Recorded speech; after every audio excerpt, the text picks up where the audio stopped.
आप सुन रहे हैं एजी एंटरटेनमेंट की धमाकेदार प्रस्तुति।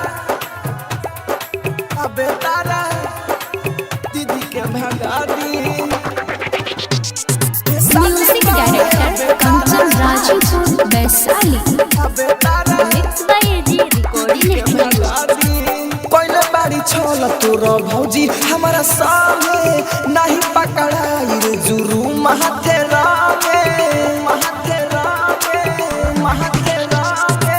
कोइले बाड़ी छोला तोरा भौजी हमारा सामने नहीं पकड़ाई रे जुरू महाथेरा फकता में फोरा करती कट काटा दी ए साले कहाया बेतारा दीदी के भगा दी ए साले कहाया बेतारा दीदी के भगा दी।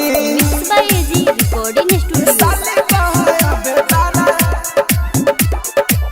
बेतारा म्यूजिक डायरेक्टर कंचन राजू वैशाली, साले कहाया बेतारा दीदी के भगा दी। गोरो की देखा के काहे कोरिया बियाह ले तोए भल शादी तोहर हमारा से कहले गोरो की देखा के काहे कोरिया बियाह ले तोए भल शादी तोहर हमारा से कहले मन कर सपना आगे में जला दी एहो साली कहाया बेतारा दीदी के भगा दी ए साली कहाया बेतारा दीदी के भगा दी। आप सुन रहे हैं एजी एंटरटेनमेंट की धमाकेदार प्रस्तुति। म्यूजिक डायरेक्टर कंचन राजू वैशाली, साले कहाया बेतारा दीदी के भगा दी।